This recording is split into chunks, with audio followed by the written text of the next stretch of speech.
up, everybody? This is your girl LaLa, aka the baddest woman on YouTube, and I am here for another video.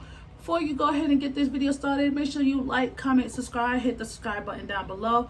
Make sure you turn on your notifications, like that little bell down there somewhere. Let you know, like, hey, I uploaded a new story, or a new story time, or a new video, a vlog, the whole shebang.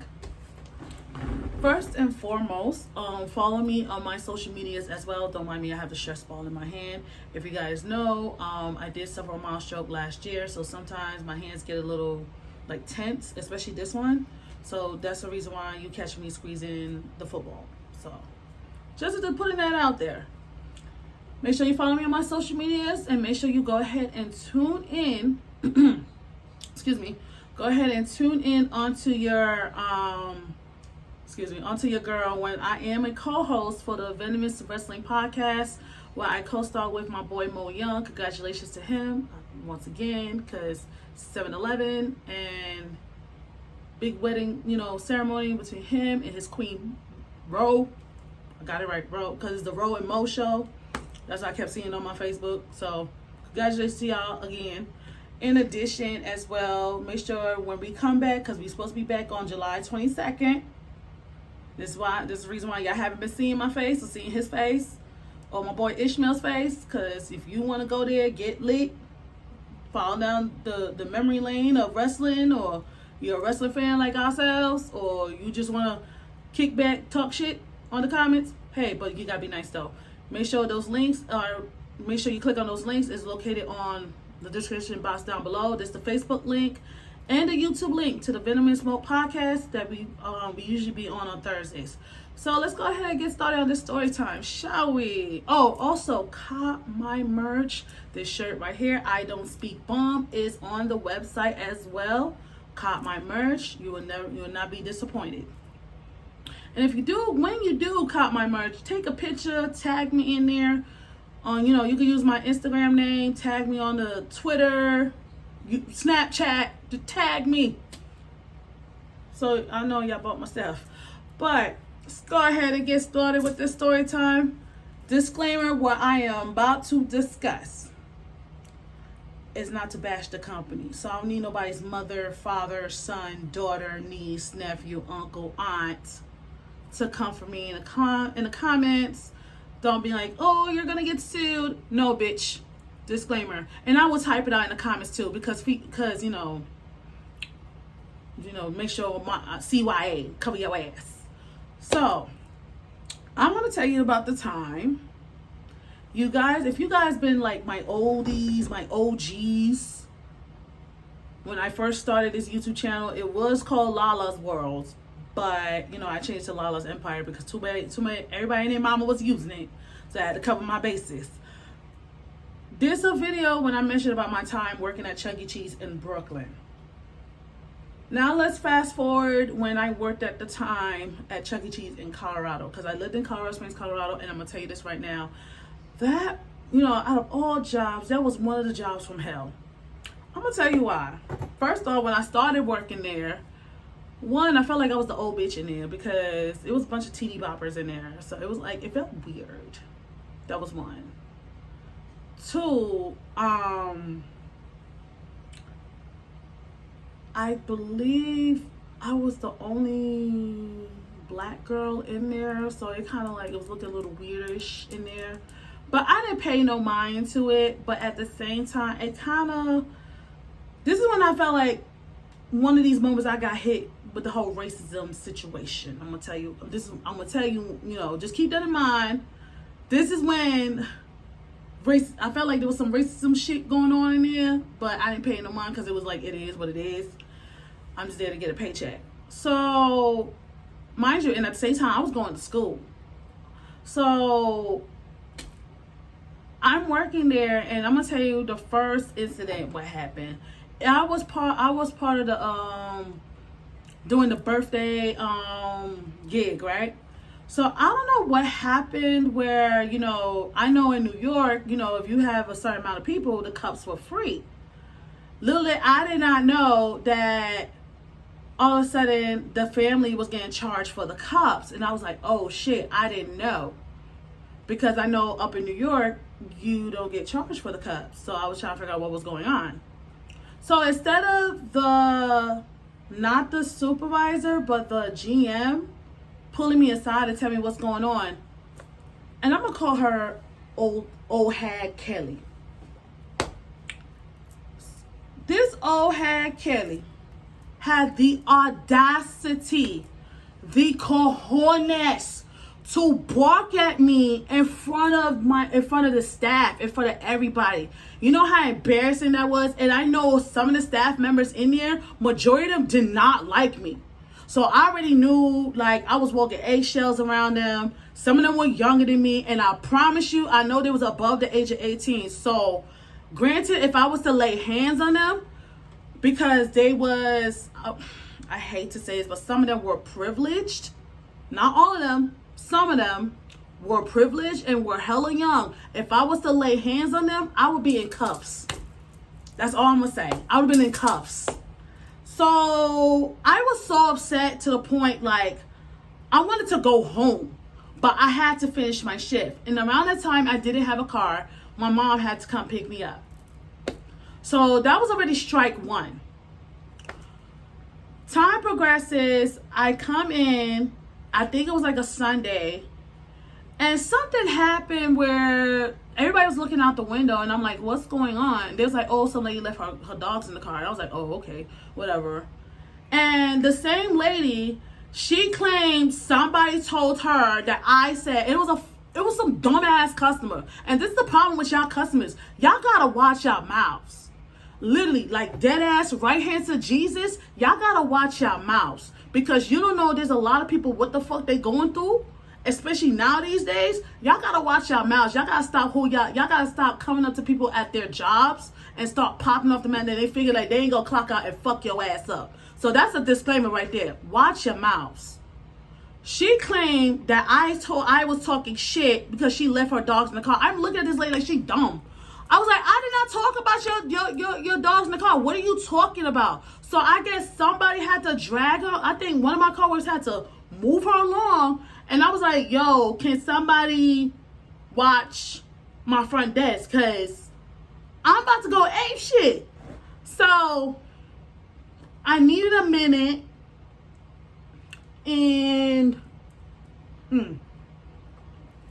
sorry, y'all. Got thirsty. I needed a minute, and I'm like, what the fuck is wrong with that bitch? Like, because the only thing I can think of is I know what car you drive. I know your license plate. If I see you again, I'm going to want to fuck your ass up. So, at the same time, you know, I was in a whole new state, and I had to humble myself because, for one thing I learned, it was like, you know, there was people out there that if you pop off at them, they're quick to call the cops. They cry cop. Say it with me now. They cry cop. They throw stones and they hide their motherfucking hands and let the fucking cops handle it. So sometimes, you know, I had to put Brooklyn away for a while. So if y'all follow me on TikTok and y'all see Brooklyn, that was the bitch I had to bury for a while. But she came back out, I will say. But by 2011, because a bitch snapped. I was done by 2010. And y'all knew the story behind that, you know, with the ex, the idiots. Why? That was the reason why. So, that was like strike two. Then another situation happened. I'm coming into work. And two of the staff members are telling me, oh my God, they freaking, I swear to God, that's why I said this is when the racism shit got real. One dude, I'm gonna call him Zach. He was this. He was white. He was Caucasian. I like Caucasian people, so don't come in here like, LaLa, you being racist. No, bitch. This is my story. And I'm gonna call this other one Felix. Tall, Mexican, chubby dude, right? They come in and they was making these slick jokes talking about, oh, y'all black folks, y'all thought y'all was going on a cruise and all of a sudden y'all found out that y'all was slaves. Like, they were saying all this shit, and all I had to do was walk away for the kitchen. Because I'm like, who the fuck raised these dudes?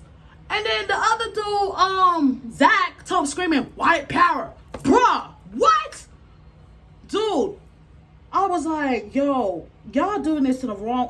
That's why I be thinking in the back of my mind, like, y'all be fucking with the wrong people. Like, y'all knew y'all were privileged, so y'all figured like to say that to me because I felt like I was the only black chick there. So to everybody who was at that Chuck E. Cheese at Colorado Springs, Colorado, y'all watching this? Oh, y'all, some of y'all knew y'all fucked up.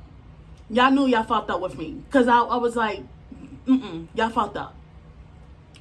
Then it was a situation when I don't know what the fuck happened. I guess I said something and Felix started talking all this shit, and I think I'm gonna call this girl Melissa. Melissa was telling Felix to chill out, and I'm thinking like, what did I do? And my man, do you want to clock out and run me my fade? Because you could get your ass whooped and I could just find me another job. I don't know what's going on with you, but I don't care how tall you are, I'm gonna fuck you up. Because I'll fight dudes too. So that was like part of that notion. Then the straw that hit the camel's back, I had to take time off because the college I was going to, they had like a dance recital, whatever, and I was part of it, so I had to take a lot of time off. Here comes old head Kelly talking about, oh, you taking all that time off? Mind you, it's already been approved. Bitch, why you pressed? Why are you pressed that I took that time off? You have your little minions that could watch the door. What was the problem, bitch? Don't worry, I'll wait. She's like, oh, well, that's not the Chuck E. Cheese way. Bitch, suck my dick. In that order. The fuck? Like, it was already approved that I got time off and I was working there part-time. So what? I'm helping you save your coin, bitch. You don't have to see my face, bitch. What was the problem? I want to know. I don't even get mad telling this story, but hey, I gotta let it out. It is what it is, like I said. Now, there was some, people, some of the staff in Chuck E. Cheese, they were nice to me. So, I'm not gonna take away from them, but the rest of some of y'all was some ass kissers, some privileged children. You would not know what hard work is if it will smack you across your mouth or beat you upside your head. So, if you are watching this, I'm talking to you. There were some supervisors that was nice to me, and then there was another one, the straw that hit the camel's back, but that little boy got talking to. I'm finding out from Felix and another staff member that some dude, I'm gonna call him Dodo Bird, because he was a dodo bird for doing this. He's going around saying the N-word. I'm like, bruh, what? That's what I was told. And I guess they come back and tell me, like, I'm supposed to do something about it. I said, so why none of y'all didn't? I'm thinking, why none of y'all didn't tell him to stop? Like, again, y'all privileged motherfuckers was on some, trying to stir up some shit, trying to get me stirred up. You know what I turned around and did? I went ahead, started looking for work. And I turned around and just looking for another job, and look at God. That's when I got hired at Radio Shack, and I just put in my 2 weeks, and I was like, I'm done. I'm sorry. I had to do it through the phone. I couldn't even go up there and just, God, I couldn't do it. I could not do it. And y'all already knew my Radio Shack story, so I got to scroll down, because there was a lot of shit going on at Radio Shack. It was a hot mess, especially that Sprint scandal, but it's there too. So, with that being said, that one, I would say the Chuck E. Cheese in Colorado Springs, that one was a living fucking nightmare, and I don't wish this upon no upcoming teenager to work there. I don't know if they replaced some people. I hope they did, because I wouldn't want nobody, especially somebody of color, to go through that. That's why I say, yeah, it was racism, like, hit me hard while I was in Colorado Springs, Colorado. And I'm telling this right now, like, that was worse than I would say when I worked at the coffee shop, it was not bad over there. Because I used to work at this other coffee shop. It was like a mom and pop coffee shop. But it wasn't bad over there. Hell, that coffee shop I worked at, I met Bobby Lashley up there. He big, y'all. He big. But this is all I have for my story time. This is your girl, LaLa. Make sure you be real. Because if you're fake, you'll get called out on it. Stay 6 feet. Practice social distancing. Till then, bye.